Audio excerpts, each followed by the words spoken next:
Hi, everyone, and welcome to the Asher Marketing Podcast. I'm Anthony Giuliano, and my guest tonight is the Peat that can't be beat, Brandon Peat, my fellow Asher-ite. Brandon Peat, how are you doing? I'm all right. How are you? I am doing well, despite your recent complaint about being duped, that this being a podcast, you were surprised to see video cameras. Yeah, the whole point of a podcast is that no one can see you.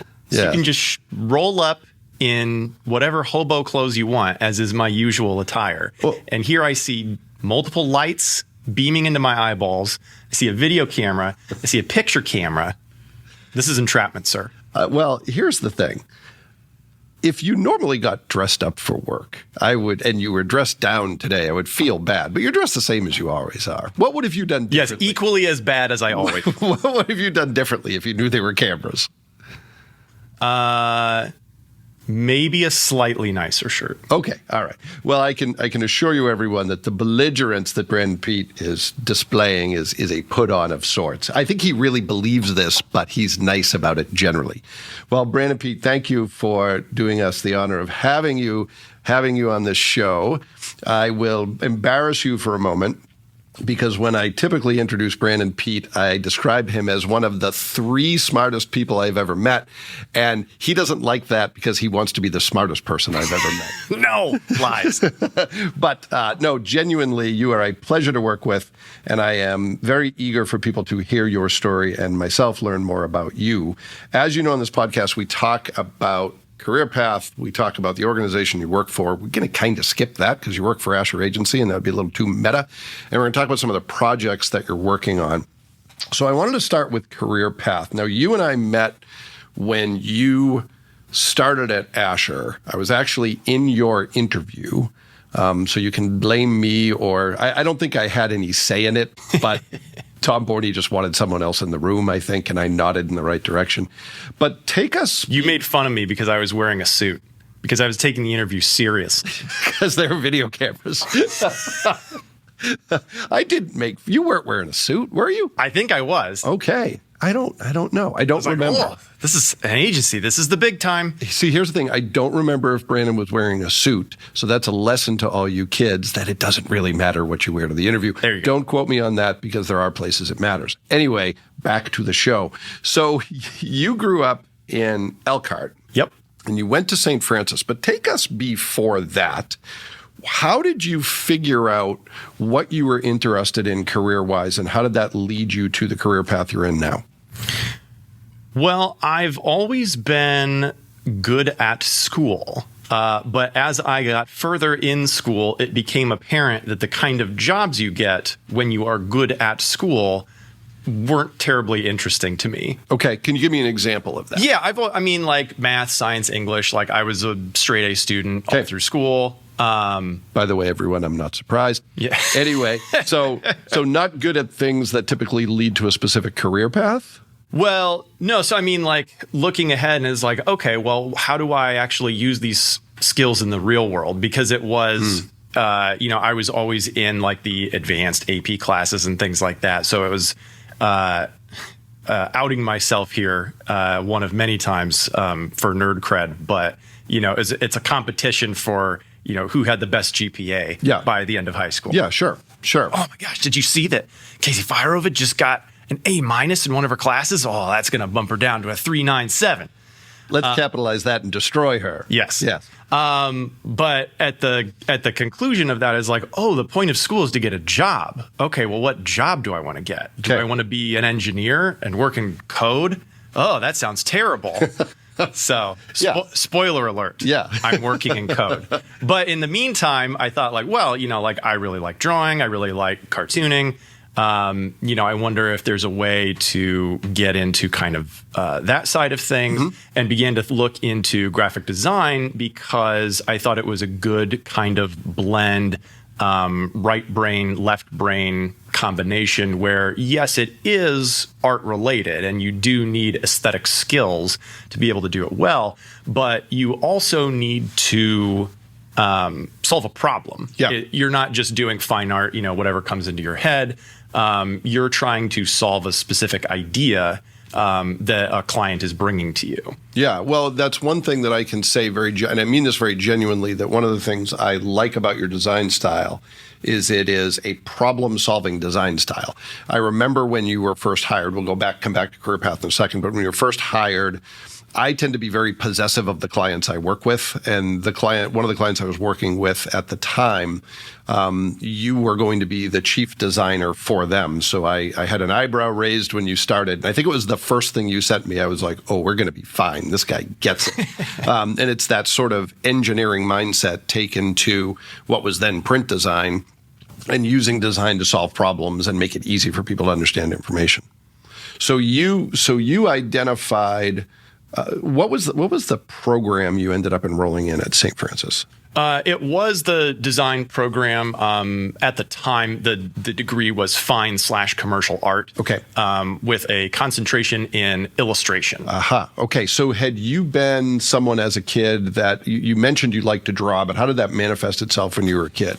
It was mostly comics. Calvin and Hobbes, Bill Watterson, huge role model of mine. And actually had an influence on my design sense, I think, because as anybody knows who's way into comics, Bill Watterson was the first person in a very long time to kind of break the established format of the Sunday comic strip. Instead of having it fit into the usual, like, okay, it's got to be these 9 boxes in these sizes because they got to get restacked at different page sizes, kind of a thing. He just said, it's a half page, take it or leave it, and every single strip had a different panel arrangement.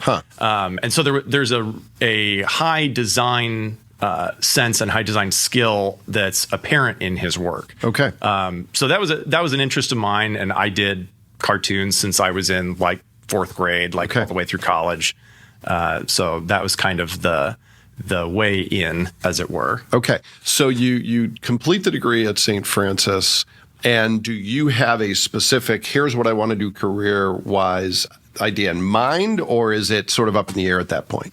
So as I said, my concentration was illustration. So that was kind of the in my head, the culmination of all this stuff. Like, okay, perfect. Like, I'll do design, but a lot of my design will involve illustration that I'll be able to get to do myself because I really enjoy that. I think it helps make the designs more unique. And then, had the opportunity to learn certain other things in school, such as web design. I don't want to deal anything with that. Again, code, yuck. Spoiler alert. Yes. That will come full circle. Yes. But graduated with that degree, and very quickly it became apparent that being a professional illustrator in any capacity is essentially like getting into the NBA. There are very few positions available. You have to be very, very good. Yeah. And part of that, I think, unfortunately, is that illustration is less prevalent today than it used to be. It's less in demand. But also, you can go online to like stock sites and get stock photos, stock illustration, very, very cheaply and affordably. So there's a lot of competition out there. And quite frankly, I was not good enough. A lot of things had come easy to me through school. Sure. I was always like, I'm one of the better drawers. That's fine. Yeah. But no, it's not good enough to compete at this level. Yeah. I had a very similar experience as a writer with a capital W.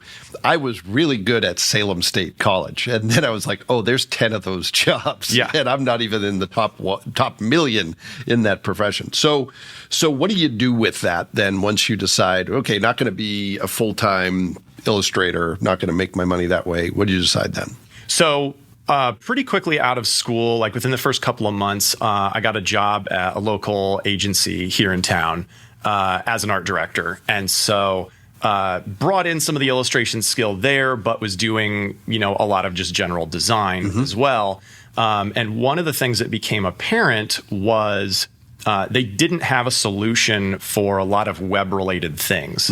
Specifically, these were the days of Flash. This is even, I think, before Adobe acquired Flash, so it's still Macromedia Flash, and that's how like all web banners were done on the internet. Yep. And we didn't have anybody who knew that, so we were out trying to pitch clients and say like, hey, look at these digital ads we can do.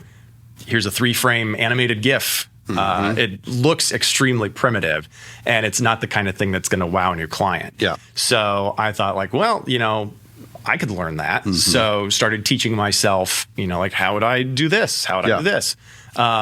And over the course of my 2 years there, kind of built that up into a small, like that was probably at least half of what I was doing on the day-to-day was like flash banners for a variety of different clients. Sometimes I'd design them. Sometimes other people would design them and I would make them go. But that's something that, I hadn't thought that I'd have much of an interest in. So had you studied any coding in school, all self-taught? Wow. I mean, like a class of Visual Basic in high school, and I tried to make Space Invaders, but that's okay. I don't think a lot of that transferred. Sure. Okay. So you're at the agency. How long are you there, and then what do you do next? I was there about 2.5 years, and then ended up leaving and going freelance for a couple of reasons. At the time, I was the you have to cut out some of these stutters in post. I had a coughing fit in one of them, and I think we left that in there, so you're fine. you just be you. Perfect. At the time, I was very much buying into my own hype. Okay. Thought I was, really great. And why don't I get to work on these clients? And I should be doing this stuff. So I think it was a mix of a couple things. I think, it was some them, it was some me. It's the kind of thing that I can look back on, 10, 15 years down the line and say, oh, yeah, like I can, it just wasn't the right fit at the right time. Sure. So left there and went freelance, which was an interesting move in the middle of the 2009 recession. But I had kind of rolled the dice and said if I can basically take all the work that I'm doing now, all these web banners, and if rather than paying me a salary, they can pay me freelance, here's where I can put my rate.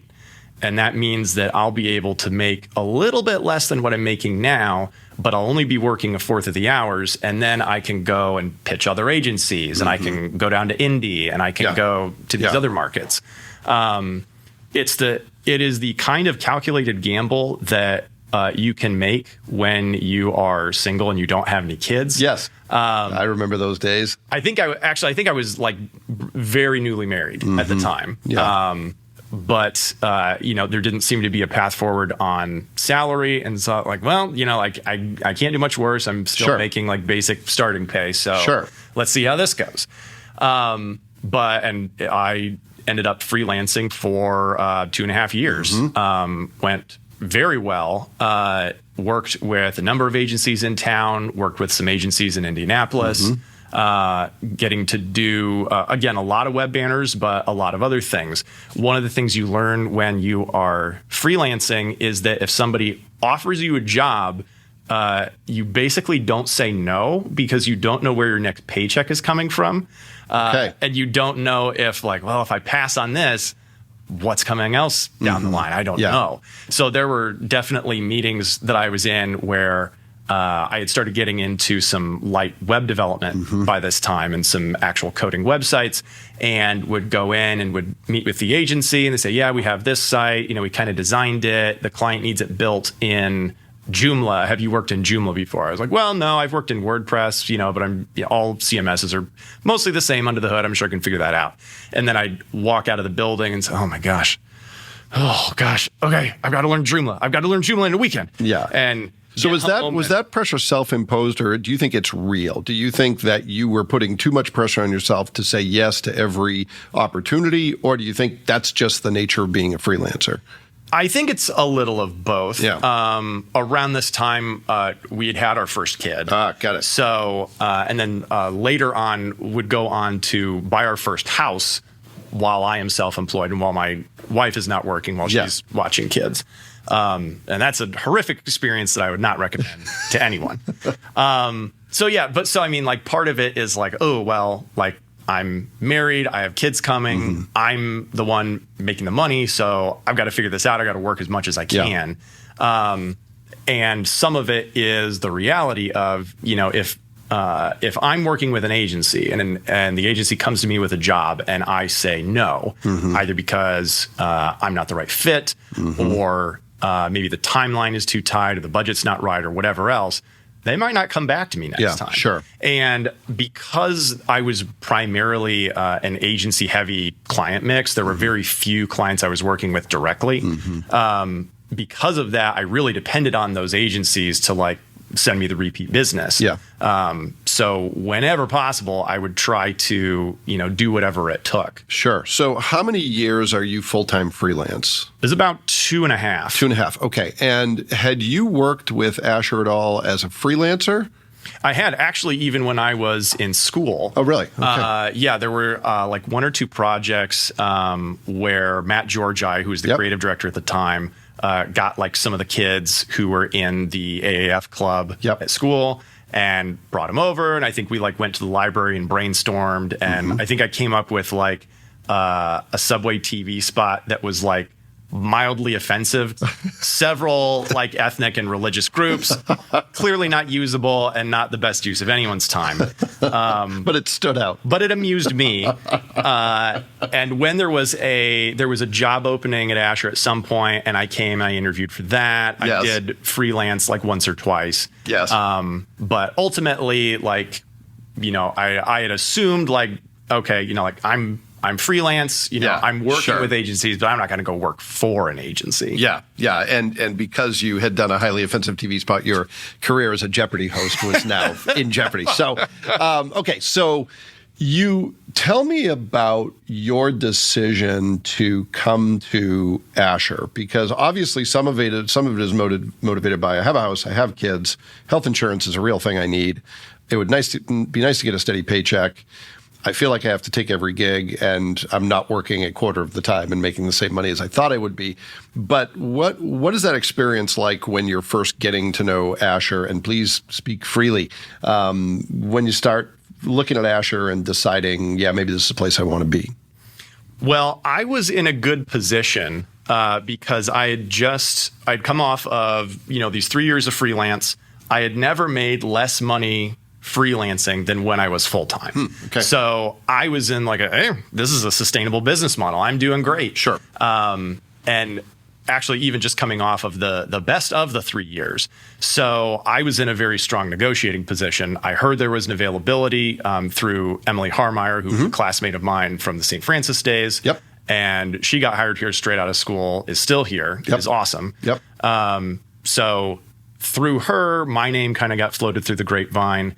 And I thought like, I don't think that's for me, but like, I'll go in and take an interview. Like, I don't need this job. So usually it's a good situation to be in if you're able to be confident in the interview, because, if you blow it, like, it doesn't really matter. You can be yourself, and that's who you're going to have to be. Sure. The time you work there. Yeah. So, but came in and it seemed like, this is actually like, this is a good opportunity. It was at the time where we were in the middle of closing on our house at the time. So, nothing will make you reconsider your career choices like signing that down payment on your house. For 30 years, you're going to have to pay this amount. Oh my gosh, this is a lot of money. Yeah. There's a lot of money. Yeah. I need a job. Yeah. I need a real job. So it was actually, I think my first week at Asher was like the week that we moved into our house or something like that. It was like right neck and neck. These things happened. And when you start here, you're doing almost 100%, if not 100%, print, for want of a better term, print design. You're designing for print media, billboard, some TV graphics, and that's really the majority of what you're doing right out of the gate, right? Mm-hmm. Yeah. Brochures and the like. Yeah, I think I tried to put something about interactive in my title because of my past experience working in Flash and in web and stuff like that. So I think I was hired in as art director and interactive developer. Or something like that. And nobody knew what that meant. Yeah. But that was fine with me. But it sounded good. Yeah. When in doubt, bamboozle your opponents through vocabulary. Yes. But that was the whole... I better silence my phone too. Yeah, that was my bad. I already am silenced. The first time, folks, that's happened in a year where I forgot to silence my phone and it just went off. And Brandon Peat was witness to it. All right, so back on track. So you J'accuse! so you are at Asher as a print designer for the most part. When does how quickly does web stuff start to overtake that? Within a couple of years, I have a tendency, whether it is for good or for ill, the listener may decide. But if I see someone doing something not good enough or not as good as I can do, I will usually jump in and say, nope, stop. We're doing it my way. I'm taking control of this. Yes, I have seen that albatross nibble at the neck of Brandon Peat several times. Yes.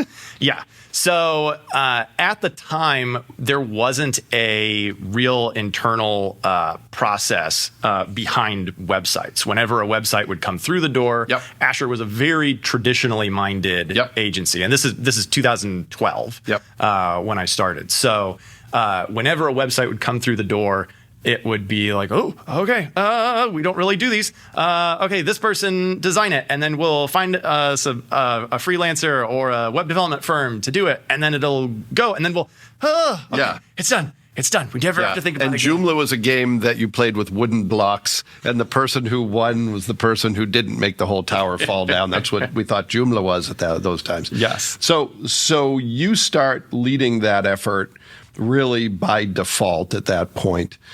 Let's pivot. Yes, no one knew enough to stop. So let's talk about then your team of folks who work on websites here at Asher. So you now lead a team full-time, 3 individuals who just do web development. How has that emerged? How has that evolved? And why did you select the folks who you have on your team? How are the skills complementary, and how do you all work together? So it's been really interesting because that's really been, I think it was 2015, give or take. So I was only here like a few years before web started becoming the majority of my workflow. Originally, it was just design, and then we were continuing to partner with some regular vendors who we could rely on to do the development bits. Then I started getting my feet wet in the development pool again, and we were able to, okay, well, what if we, start coding some of these in-house? And eventually my time overflows. So we start bringing on people. The 2 people we have right now, Ben Reynolds, who's an experienced developer, has worked at Vera Bradley and Research Design and several places, incredibly skilled, especially at front-end development. And brought a lot of new thinking to the team, which is something else I can get into. And then Vaughn Gallagher, who's someone we brought on from St. Francis as an intern, and then brought him into part-time and eventually to full-time. And again, having like a different, younger perspective than Ben and I on the team. Really solid worker, positive attitude, always willing to, just jump in almost completely blind if need be. Say, okay, well, I'll figure this out. The innocence of youth. Yeah. Yes. So how do you work together and collaborate, or are you working independently on most projects? It is extremely collaborative and kind of my necessity. The thing about websites, like when I was on the print side of things at Asher, working mainly on the Ivy Tech account when I was hired. And that was the kind of job where I would probably do 4 or 5 jobs beginning to end every single day. And, maybe there were a couple larger like booklets or brochures we were working on that would kind of span weeks, but mostly it's just day in, day out. Here's a lot of stuff. It's all following the same general theme. It doesn't need a lot of conceptual thinking behind it. It just needs to match the brand standards and, moving it through, which is not to denigrate that work. It's very good work. And, everything still has to look good. But it's a very different mindset than on the web side of things, because with websites, you're maybe doing 15 to 30 projects a year. But each one of those projects is much, much bigger. And it varies a bit. because some websites are very huge. Sometimes it's like a landing page or a campaign microsite, something that is smaller. But for the most part, yeah, the projects are just so much bigger.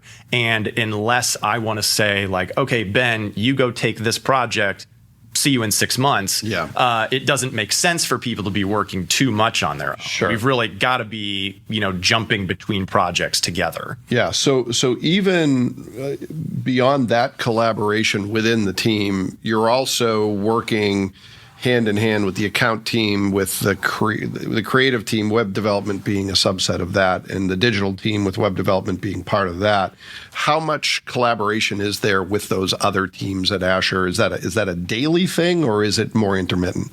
It's probably more intermittent. It depends on the project and it depends on the client. Yeah. Because I have a background in design, I'm able to still lead a lot of that design, but there will be times where maybe one of the print design team has already done kind of the brand book for a client. We say, well, let's just bring them in on the website, Sure, and trust them to kind of get the look down, and then I'll take a look and pick it apart if we say, oh, well, we got to change this thing for color contrast rules, and things like that. Just making sure that everything is web safe, and then knowing how to translate that down to Ben and Vaughn and the coding side of the brain. Yep. Okay. So talk to me about a couple of your favorite web projects you've worked on. This is one of the curveballs I told you I would throw you. What are some of your favorite 2 or 3 web projects you've worked on while you've been here, and why are you proud of that work? There are a lot of good ones. And you did surprise me. Otherwise, I could have brought some stats. Yeah. Whoa, that's perfect for a podcast with cameras. Yeah. Well, it's received a 25% increase in Google Analytics page views month over month. Yes. If we didn't lose people when my phone went off, we're losing them now. Yes. So, yes. So give me an example or two of projects you really like and why you are proud of that work.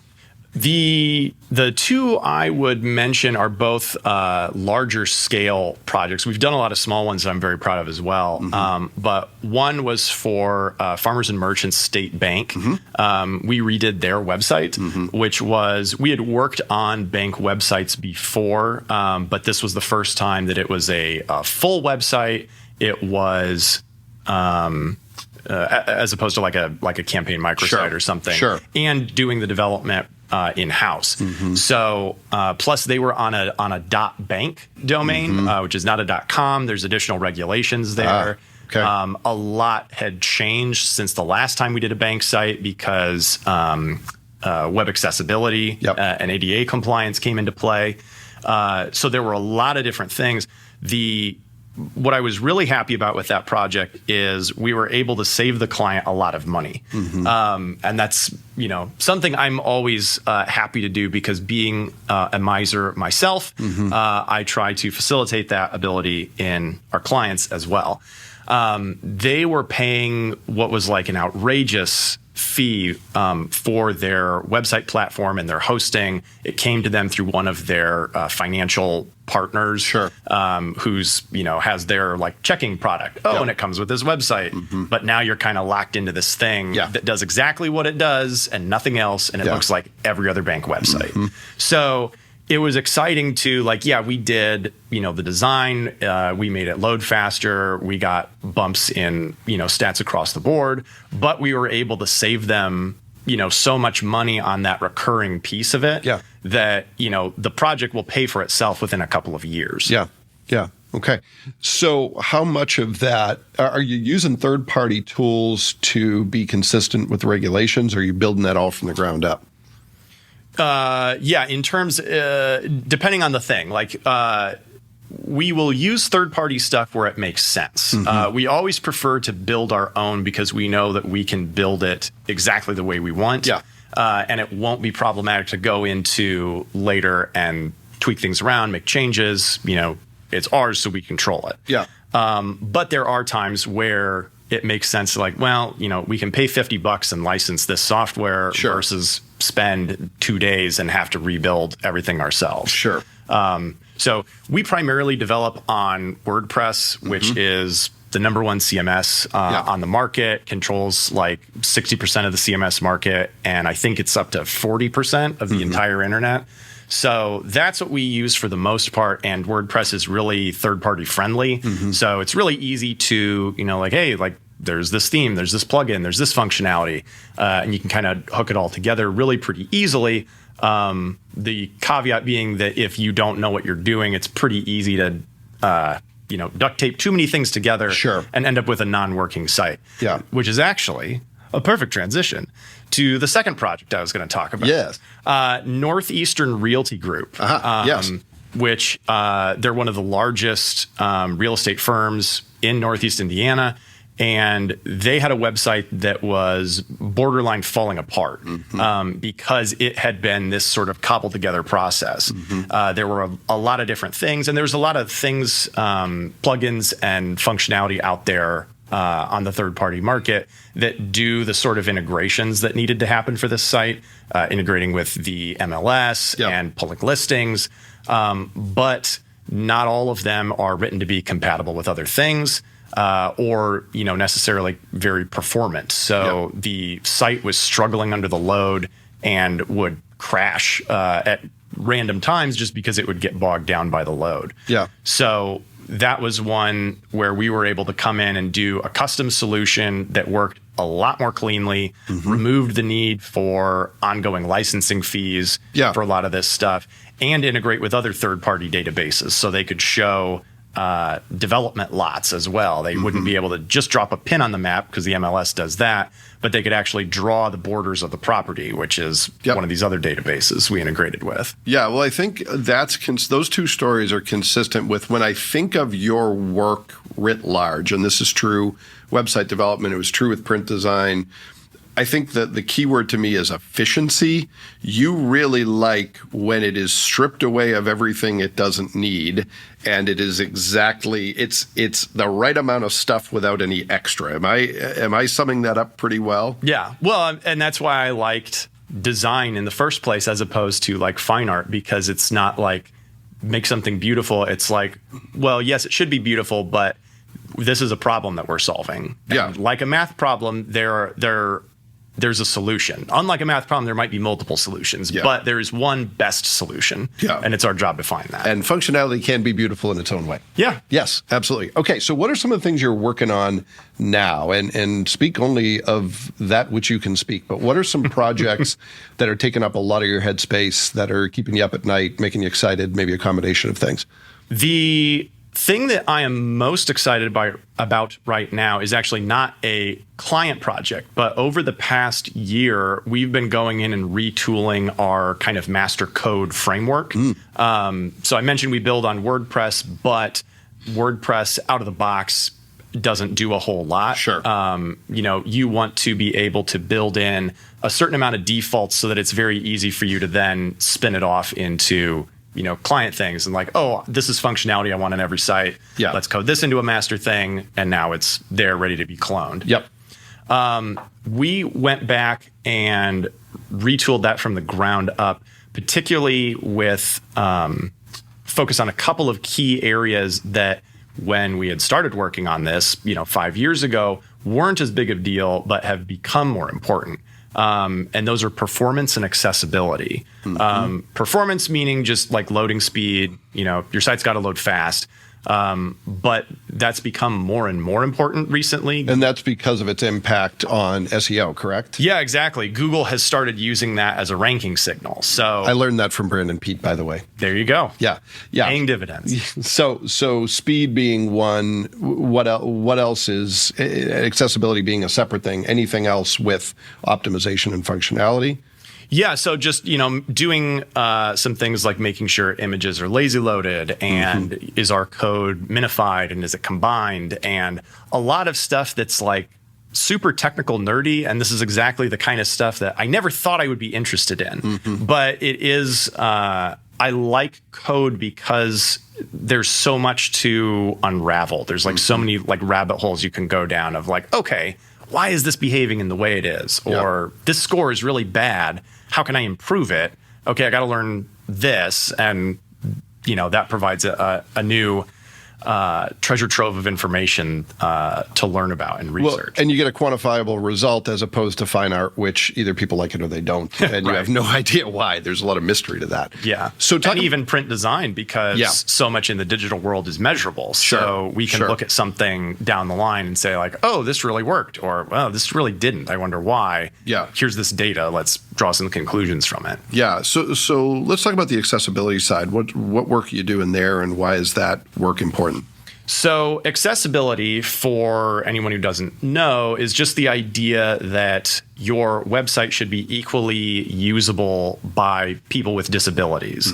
It's an extension of the ADA. It's been ruled in several court cases that, yes, the ADA does apply to websites, particularly if your website is like e-commerce, if there's any like goods or services, or if it's governmental, educational, financial, certain key industries where like, yeah, it's really important that everyone be able to use this. It's not just pretty to look pretty. Sure. So that was something that came onto our horizon with some of our clients like F&M, other clients who also, maybe they had heard of it. We had one case of a client who was in an accessibility lawsuit, not over a site we built, thankfully. But that was something where they got hit with a suit from a serial plaintiff, and they were already working with us on other things and said like, hey, we have this issue. Can you solve it? Yeah. So that's both performance and accessibility really are the kind of things that you can't really do like a bolt-on after the fact. It's kind of a core consideration of your website, and to take a website that's not performant, that's not accessible, and try to make it so after the fact, after it's already live, oftentimes will end up costing as much as just doing a new website. So by kind of retooling our master framework with an eye for these considerations, it's something that like, perfect. We know going forward, like we don't have to worry about this. We've got, a lot of the bases covered in our existing code. We have learned how to adjust our processes to take these considerations into account as we build. And we can know, going forward as we roll these out on new projects, not only is the process more faster and seamless for us internally because we've streamlined other things, but we also know, the performance is great. The accessibility is outstanding. Yeah, and that's going to help the next site you work on and be an investment of sorts up front. So one of the things that's always fascinated me about you, Brandon Peat, is that you have a lot of other interests. And my suspicion is that the only interest you have time for right now is 3 young children. But you once put together, was it an ABC book with Star Wars characters? Am I getting that right? Yes, A is for Akbar. Okay, all right. And I'm immediately in the weeds and don't understand what Brandon Peat is saying. But no, I did look at it as someone who has no appreciation for science fiction or Star Wars. And yes, the hate mail can come directly to Asher-ite Agency. But I thought it was fascinating. Was that inspired by your kids, or had you done that prior to having kids? Well, yeah, I mean, I've always been a massive nerd on many levels, but certainly sci-fi and fantasy being a few of those data points. So that was something that when my wife and I found out that we were pregnant with our first child, which he was a bit of a surprise. We were planning on having kids, hadn't planned on the timing. Yeah. And so like, okay, we got to psych ourselves up for this. Yeah. And so that was kind of, she's also a designer and illustrator. So to, art students, how can we get ourselves in the headspace? How about we produce kid-themed art? Yeah. And recruit them to the nerd side at the same time. Yes. Yeah. Yes. And you also did some, I don't know if I have this term right, but some anime. Is that correct? Am I close? Graphic art. What? Save me from myself. No, Black Rose series. There you go. Okay. I wanted to see how far you'd spin yourself into a hole. Would be uglier than it just. Yeah. So with a couple of friends, we were working on a comic book called Black Rose, which is kind of a fantasy steampunk sort of comic. So I wasn't even in the ballpark. No, I mean, anime I would associate with video. Yeah. Okay. And if it was going to be comics, it'd be a comic, a graphic novel, maybe a manga if it was Japanese, but it's not. Okay. So illustration. Yeah. And that is that in the past, or are you still doing any of that? We are still doing it, but very, very on the side, just because all of us have gotten much busier with families and jobs and whatever else. So I was co-writing, I was doing the lettering, the word bubbles. A friend was the lead writer, another friend was the lead artist. And I was kind of a little bit more of like the support role, like helping connect the various bits and pieces together. Yeah, well, I remember I was at what is now, I think, Summit Comics, and I took my son there, and he was just blown away that he actually knew someone who had worked on one of the books that was for sale there. And you're also a fine singer, I hear, Brandon Peat. Is that true? Oh, I suppose. Okay. Well, we won't ask you to prove that or disprove that here. So do you have time for any of that stuff, or is it all family and work and sleep at this point? Sleep. Jeez. What a luxury. Yeah, it's mostly work and family at this point. It's hard to find those other things. But I recently started reading a book that you recommended. Okay. Of Digital Minimalism. Yes. By Cal Newport. And one of the things that he advocates for in that book is the pursuit of high quality leisure activities. Yes. And I think that is I had never put it in those terms before. Because I think I've always been focused, probably overly focused on my output. Yeah. What am I doing? Whether it's in my job or if I'm doing a comic on the side or I have this other project I want to do. Just focus on like how much stuff can I crank out? Yeah. How productive can I be? Yeah. And I understand that like free time is necessary. It's like a necessary evil, like to the extent that I'll get to that when I have time for it. Yeah. Yeah. To the extent that my body and mind require free time, I will engage in it. Yeah. But then I need to go back and do work because that's what's important. Yeah. And I've had to learn the hard way that like, well, no, you are not an infinite resource, and you will run yourself into the ground with that kind of mindset. So yeah, you do need to have free time, but that free time also needs to be spent in a meaningful way. You can't just fritter it away on social media. You need to find, what are the pursuits you really want to do and make it a point to go after those. Yeah. And I think a lot of it is us being honest with ourselves, because I think it's a strange math to do, because I believe we all need time that is completely unproductive, but only for so long. Whatever it is, whatever your thing is, if it's video games, if it's binge watching Netflix, it's something that is unproductive, but ends up being an investment that makes you more productive in the long run. I would imagine that's very hard for you to do, especially with 3 young kids. Yeah. Well, especially with kids, because you sort of, everything gets recentered around like what's normal for them. So if I ever have more than an hour to myself, I start getting really jittery. Yeah. I haven't been interrupted yet. Yeah. I don't know what to do with myself. Yeah. Yeah. Well, and it's something that I learned later in life that I would like, but there's a guy named Scott Galloway who wrote another book I really like called The Algebra of Happiness. And he talks about if a young kid asks you for something, just stop everything else and do it. And I didn't always do that, because I was like, well, I can, I'll do that later and I need to be productive now. But that's been a good, healthy investment in being unproductive, is saying, yeah, we're going to go run around the pond and not do anything productive for an hour. And then I find my brain is way better later. Okay, so now let's switch to the speed round of the show, kind of condensing some of the things we've talked about.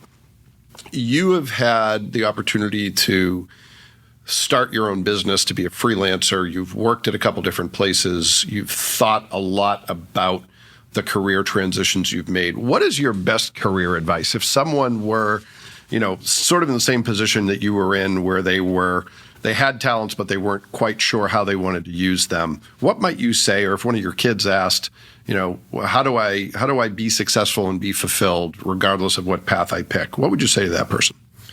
I think, and you said this is the lightning round, but I'll talk forever and ever on this one. Okay. I think it's really important to play to your strengths or find your lane. And what I mean by that is, let's use a dreadful sports analogy. Okay.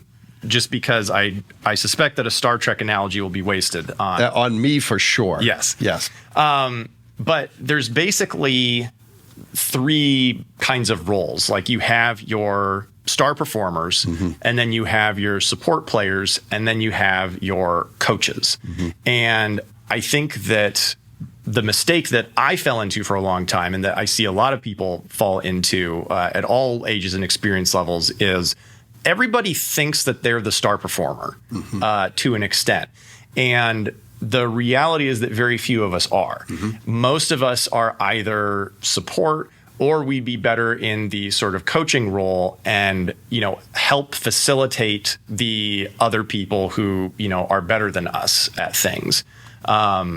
That's something that, as I was talking about with like illustration, I'm not really good enough. My friend Aaron Manier, who works on Black Rose, does the art, is a phenomenal illustrator. He's incredible, and he's able to make a living at it because he is very good at it. He's also hyper-focused at it. He does, very like a little bit of design, but it's really very, very focused on illustration. Emily Harmeyer, who's here at Asher, is an amazing designer. Yeah. I would say that on a good day, I'm probably about at her level, but I'm still like 2 to 3 times slower than she is on any given project. Yeah. So in terms of a, time is money output, that means she's 2 to 3 times better a designer than I am for sure. Yeah. I always rankled against the expression of jack of all trades, master of none, because I was a jack of all trades, and I didn't want to consider the fact that I could be a master of none. I wanted to do a lot of different things and have a lot of different interests. And over time, that led me to realize that, although I had thought of myself as the star performer, and though I'd been a star performer academically, I really wasn't when it came to design. I came out of school, I thought I was awesome. I was the best, clearly.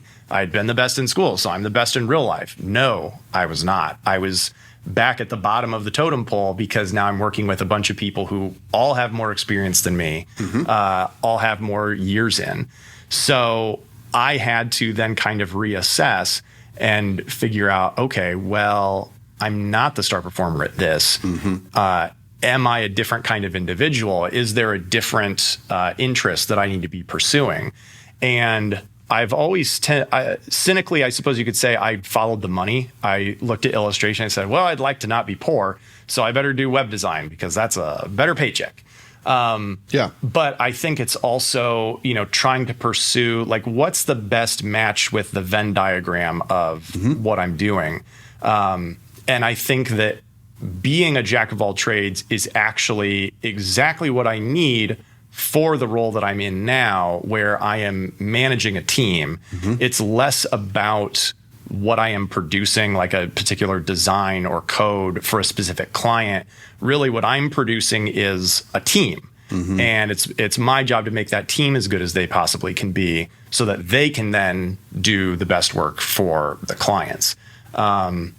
Unfortunately, I see a lot of these issues on both sides of the table. Like me, I see other young people who come out of school and they think that they're the star athlete.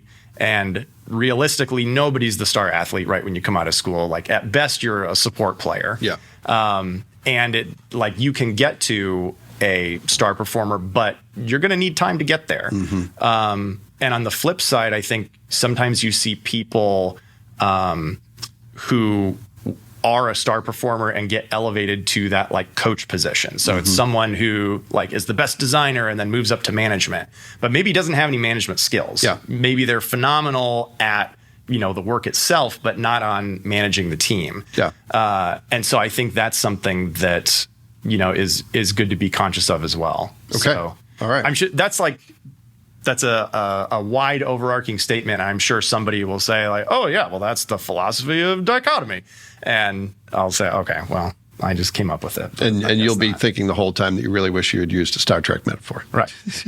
So, Well, you see, if the red shirts fail to beam down in time. well, you're wearing a red shirt, too. I am. Now that we know this is on video. Now, we know that because this is on video. Yes. Is that a TIE fighter, by the way? It's not a TIE fighter. Oh, boy. It does I look tried. like one. I just tried. I hate myself for even trying, but No. go ahead. It's the Millennium Falcon's targeting computer. Oh, boy. But they did design it in a way that makes it look like a TIE fighter. And for that, I am upset with the designer because I'd rather if I wear a shirt like this is Here we go. This is a litmus test for friendship. So if you recognize what this is, if I wear something that's so obscure, so inside baseball, Yes. and the 1% of the population says, I know what that is. Yes. It's a Millennium Falcon targeting computer. And I'll say, awesome. We can now be friends, and I'll never talk to you because I don't talk to my friends. Okay, so you and I can't be friends because I got that wrong. Yes. Yes. By the way, Alex Giuliano was on campus at Ball State wearing a Critical Role T-shirt, and someone noticed that he was a fellow Dungeons and Dragons aficionado, and he was welcomed into their fold right out of the gate. And that, See? Yes. So, There you go. that only helped you and me that last 2 minutes. So, two more quick questions. Second question and second curveball. How would you describe when people ask you about Asher Agency and you have to succinctly describe the place where you work? What do you say?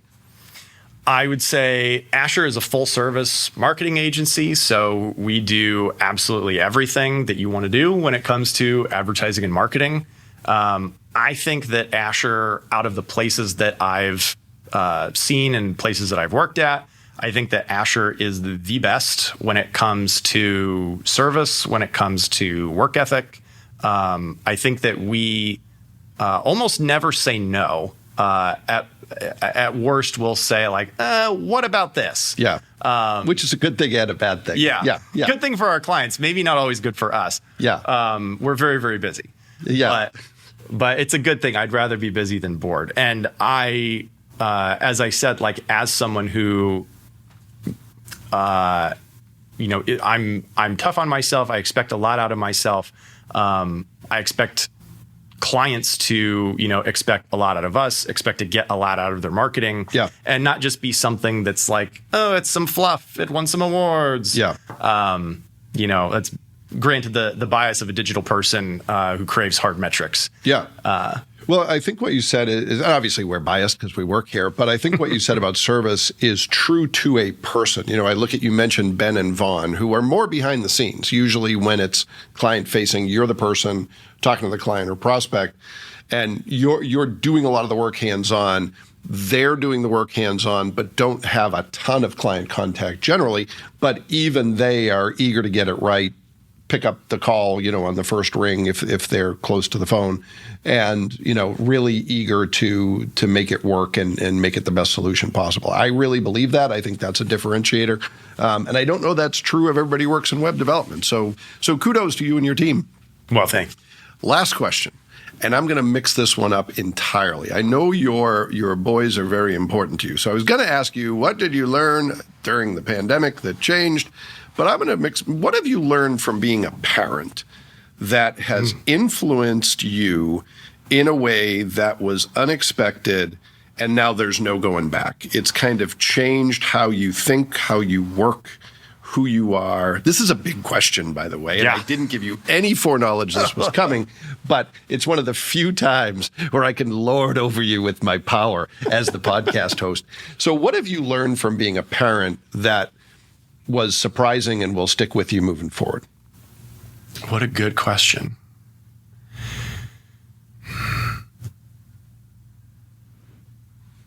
I'll try to throw a couple things out here and hopefully something will be erudite.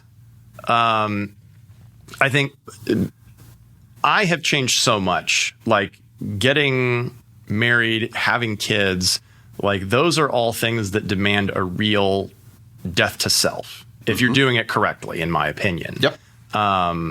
To have a good marriage, you've got to be willing to compromise quite a bit. To have kids, you've got to make an investment for like 20 years before it maybe starts to pay off for you. So those are big things. And while I don't know that they're for everyone. I think that there's no better tool for self-improvement. There's no better motivation to improve yourself than, trying to improve your appearance in your partner's eyes, or trying to, feel worthy of the unconditional love from your kids. So it's a huge responsibility. And it's incredibly rewarding and incredibly frustrating. Usually at the same time or within a 5-second span of each other. Kids will change you and they will rewire your brain. I used to be the biggest introvert on the planet. And now, when I get a chance, when the kids are away, my wife will sometimes take the kids for a weekend to go see her family, and I will get a weekend just by myself to play video games and just be bachelor and just do whatever I want to do. That's like my dream. That's what I would do when the semester was over at college, and they would say like, okay, everyone has to be out of the dorms by a certain date. I'm like, well, I don't have a car and my parents can't pick me up until this date, so you just got to let me stay here. And so then I'd have like 3 or 4 days of just like video games all day. Yeah. Oh, it was great. And so like I try to recapture that now, and I'm miserable. I'm so lonely the minute that they're out the door. I'm like, oh no, what's happened to me? So that's a huge thing that I was not expecting. But like the degree to which they become part of your life is wild. But I also think, getting into the management path, as I've done over the past few years, in which I hadn't originally, kind of thought of for my career. It just kind of happened. But being a dad was the best possible preparation for that, because you have to learn, like, how do I like mold these tiny people? Speaking of my children now, not Ben and Vaughn. Although Ben's kind of tiny. Yeah. But how do I, mold these people and encourage them to grow? How do I, balance, positive and negative reinforcement, all that stuff. And I feel like is really what you want to take into management. You need to have, flexibility and understanding, but there also needs to be accountability. And how do you, try to structure those things? Well, I think the two are related. Tell me if you agree in that when you are mentoring others, which is a big piece of being a good leader or manager, you have to want things for your team at the expense of what you want for yourself sometime. I mean, that's the parallel to me, is that like, a good parent, you're going to put your own needs second to the needs of the people who are working with you. Mm-hmm. Yeah, it's true. And a lot of my role, because everyone on my team works so closely together, it's not like anybody is doing one particular thing completely on their own. My job is kind of like, I'm the guy who's upriver from the sawmill, and as the logs are coming in, I'm kind of shoving them into the appropriate canals, and then they're getting ground up. I'd rather be a guy working in the sawmill. I'd rather be like doing design and development most days rather than project management. Yeah. But it's my job to first make sure that everybody else's plate is full. And now if there's stuff left over, now I'll jump in and take that. Yeah. And surprisingly, it's one of the best ways for you to grow and develop is doing the stuff you don't want to do, but that pushes you out of your comfort zone. Yep. Well, Brandon Peat, this was my sneaky way of getting parenting, relationship, and management advice from you. So thank you for indulging me. But no, seriously, you're one of my favorite people I've ever worked with. I really appreciate you doing this. You have a great story. You do fantastic work. And it is a pleasure to have you on the show and to have you as a coworker. Hey, back at you. Well, everyone who took the opportunity to listen to this episode, I hope you enjoyed it as much as I did. And we'll be back next time with another great guest. And we hope you'll join us then. Bye.